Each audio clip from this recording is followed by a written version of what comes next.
Hey guys, Chris here with Cohesive Friendship Unit. I am with Jeremy, Yo, what up? Brian, What's going on? and Jake. Hey guys.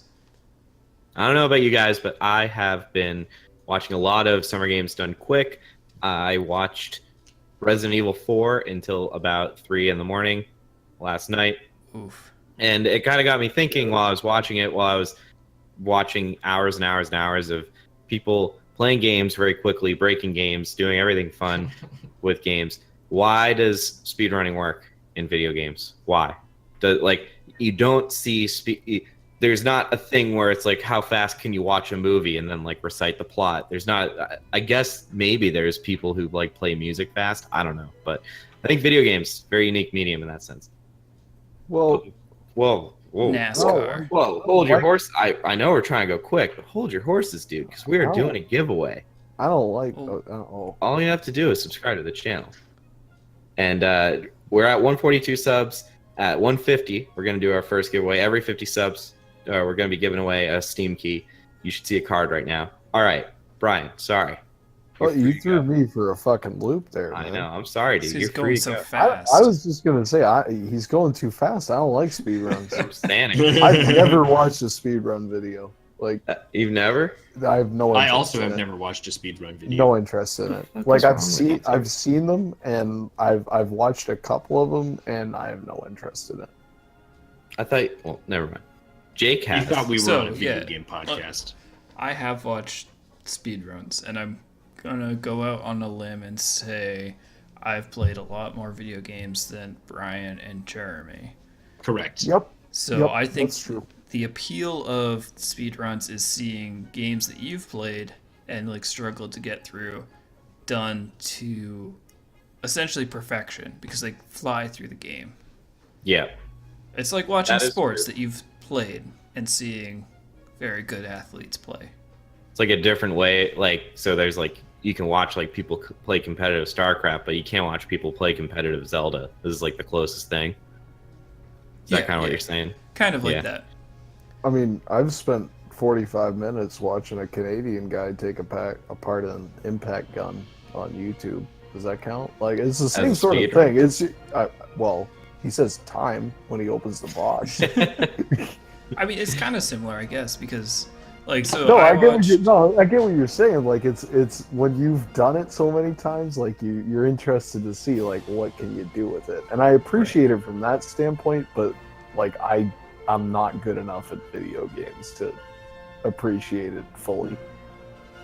Well, I think that's part of why Summer Games Done Quick, or just Games Done Quick in general, is so good, because this for people who haven't seen it, there's the person playing the game, and then there's people like his like team sitting behind him on a couch, and they explain what's happening. Like if they're gonna like do a trick, they say like, oh, we have to do this frame perfect input, and that is going to cause like a clip here, and that's going to that causes the game engine to like see this as breaking through the boundary, like all that kind of stuff. They walk you through it really well. Yeah, but there's also, I mean, there's a level that you have to be at to interpret that. You know what I'm saying? Like, I Yeah. wouldn't get any of that. well, again, Yeah. I think that's like I mean, it might make sense on like. So a that's basic also level, part of the fun, though, is watching them just go fucking insane, like just absolutely nuts, like the stuff that they do. I think you had to play the game too. Like only some of the games appeal to me. Like I really like watching the Dark Souls ones because I love Dark Souls. It's a bitch to get through the game, but it's rewarding and it's fun to see people do like the perfect fat roll off a cliff and beat a boss in like the exact amount of hits and all that. So Well, that's the thing. Like, if you watch anybody that's good at playing any video game, it just looks easy. You're like, Right. oh, I could. 90% of the time, you're like, I could totally do that. When realistically, you can't, right. because So have any of you tried to speedrun anything? No. No. Okay. I've done Link to the Past like 5 times, and I've done Breath of the Wild like twice. So I haven't done it a lot, but I just don't understand, especially with a game like that that has so much like depth to it. I don't understand the appeal. Well, my time for Link Between or Link to the Past is something like 3 minutes. So So, like, why did you speedrun Breath of the Wild? Because I know you love that game and you played it regular, you played it with like, the challenges, and you've played it every way possible. I think we talked about this like at one point, one of our videos. What I liked about Breath of the Wild and Mario Odyssey in particular is like they are almost made so that they're not made for speedrunning, but Zelda, you can just do you can do the Great Plateau and then you can go beat the game. And it's kind of like like you don't need to do a lot. I mean, yeah, there are like glitches that you can do, like to prevent fall damage and stuff like that, so you can get around with the glider. But like in general, like the Mario Odyssey speedrun, the vast majority of that there is totally clean gameplay, totally clean. It's set up so that if you want, you can rush through it organically without having to break it, or you can spend a lot of time. And I just thought it was fun to see, like, am I skilled enough to just, do the Great Plateau and run right to the final boss and beat it? Because it's hard. I get it from that aspect, but like I always thought that was kind of cheap. Like people are always using warp zones and the classic Super. I've only watched a couple of speed runs. Yeah, and it was old games, and it's always like warp zone or like you're kind of even the not so bad ones, like they're kind of exploiting the mechanics a little bit. Like I thought that was kind of cheap, but if you're coming from the standpoint of someone that's played the game 150 times, like it's not that interesting to play through the whole thing anymore. I think there's two parts to speedruns, or two like groups, I guess, of speedrunning. And this is usually actually in the like types of speedruns. There's the ones where you essentially allow game-breaking stuff, and then the ones where you just play through the game legit. Right, yeah. And I think they both have their own merits. But even then, like, there's stuff built into the games where you can just skip through parts of it. And I don't know, I guess as someone that's not completed the game, it seems cheap, but you have to know where the fucking thing is. Like, you have to have played it enough times to know where the thing is. Yeah, the people who do this, like, love the game. They know it in and out. They know it inside hundreds of times. Right. Yeah. But, like, I think Jake made a good analogy with, like, the sports. It's weird to me that maybe I'm wrong, which is kind of why I'm asking this. There seems to be no really parallel thing anywhere that I can think of. Like, even within software, I don't really know of a lot of, like, breaking software communities. I mean, there are people who, like, find exploits in Facebook or whatever, but I think the right comparison is what you guys said earlier. Like, it's like, because it's showing how good you are at both actually playing the game and at kind of twisting the game and exploiting the game and breaking the game. So I think that's probably it's equivalent to fucking professional sports or to any other sort of like skill-based thing that you'd see online. Like, if you want to show off how much of a master you are at the game and how much you've bent the game to your will to do this crazy shit. You know what I mean? Yeah. You're demonstrating your extreme competence in the medium. Like, it's actually not that different from the example you gave of like watching StarCraft professionally. I've never watched a speed run, but I've watched professional StarCraft, and like I can appreciate it and I like it because, like, when someone shows up and they fucking drop a bunch of it's been a couple of years since I played StarCraft, but when they drop a bunch of fucking units from a spaceship and they do this crazy shit where they totally slaughter another person's base, or they do some crazy shit with like micromanaging units. I've done really shitty versions of that, so I can appreciate like, oh, like they're doing it really well and I can't do that, and like that's really cool. So I think that's probably kind of equivalent. I think there is an equivalent, but it's got a lot of parallels, and it would be lockpicking. Because interesting. No, here's the thing, like when you're talking about locks, you come out with a lock that says, this is the best lock in the world. You can't pick it. If you're gonna sell that to someone, right? On the basis that you can't pick it. You want to have tried to pick it yourself, and you want to have someone good go at it too. And have like intimate knowledge and of see how quick they can get into that lock, because yeah. you have to have intimate knowledge of how the lock works internally and how each one, the little manufacturing leeways that they give and things like that, so that you can get into it. Because those high security ones, they're no joke, and there are guys out there that can pick those open in or so, and it's impressive when you pay them not to menace society. I guess to an extent, not so much, because often or almost always there's at least some formulaic method. But then again, same with speedruns is like Rubik's cubes, I guess. Like people That's actually a perfect example. I think competitively do that, and people get into watching that. Like, because they're really exploiting the cube. They grease that shit up and they loosen all the fucking like bevels or whatever.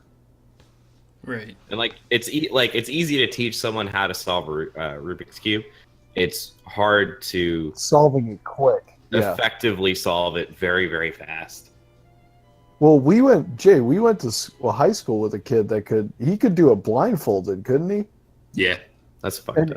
And like it was fucked you up. did it a couple of times in class, and like even the kids that weren't impressed by anything, they were like, "Whoa, okay, this is something different." I think that's kind of the same appeal. Like, you have to get what's going on. And with the Rubik's Cube, it's a little bit easier because you can hand it to someone and be like, try it yourself. And everyone's tried a Rubik's Cube at one point. Right. But it's the same sort of appeal. Like, you're watching like you've done it and you appreciate how difficult it is. And you're watching someone who could do it in 35 seconds. Yeah. I still kind of think speedrunning's cheap, but I can appreciate it from that standpoint. Well, that's why Rubik's Cube is a great example. The really fast ones, they've like fucked up the cube. Right. Like they they're loosen the right. cubes It's lubed and it's so they're not really solving it. They've memorized the algorithm they have to do, and they've lubed up their fucking cube. Yeah, they're solving it, but it's not as they've made it easier for themselves significantly. Much like a speedrun. Because it involves twisting the medium. That's a really good example. And I think the nice thing about Games Done Quick, the channel, is they do a good job of explaining that. Because like with the Rubik's Cube, like everyone's done a Rubik's Cube, and everyone understands the difficulty of doing a Rubik's Cube. But not everyone understands the difficulty of like an old game. Yeah. And they do a great job of like, this is how we're bending the rules. This is the very difficult exploit that someone found that we're going to try and do. Yeah, the people on the couch are a big help, usually. Right, because you can't really hand it to someone through a computer screen, can you? And you don't always understand how difficult what they're attempting to do is. Yeah. Especially if you've never played the game. There's something called this took like years and years and years for people to find out, but there's something in the Wind Waker called it was always called this, but nobody could actually do it, called barrier break, where you can essentially see the final boss at the halfway point in the game, but you can't actually like get to it without passing through this invisible barrier. And it literally took, since the Wind Waker came out, up until like last year to actually figure out how to do it. And when the kid did it in the speed run, he did it in like 30 seconds, and he was like, "Yeah, that was like close to 2 decades worth of work," and like done. I think cracking almost has kind of a similar appeal to it, because it's like, how quick can you crack something and get it like? It's like a more fun way of watching that. Right, pretty much. Well, it's a lot quicker than watching someone crack a game, because that takes a couple of days. But so anything that's a puzzle like that, it has that sort of competitive speed aspect to it. I think it really just depends on your taste, like what you have an appreciation for, that kind of draws you in.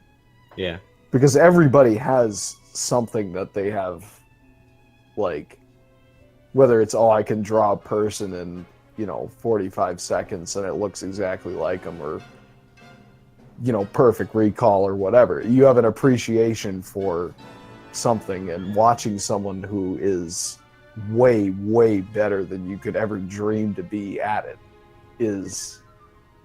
it's a nice experience. Yeah. And I think that's probably what draws people into the speedrun shit. That's true. And yeah, like I did my Link to the Past run with people at work when I got the SNES Classic, and I had it at the office, and they were like floored. They were like, "Wow, that's insane." They loved it. And like the thing is, you can always find someone that's better than you. Exactly. Like, Yeah, it doesn't. a It lot of doesn't matter people how are better good than you me. are at it. Like you can always find someone that's better at it. Yeah. Yeah. I think we're pretty good. I mean, yeah, so I would recommend you guys, well, you guys with me, but everyone listening to check some of the ones out that were just kind of published. They raised $2.1 million during the last one, which is pretty impressive for That's for an charity. insane amount. It's a fair amount of money. Yeah.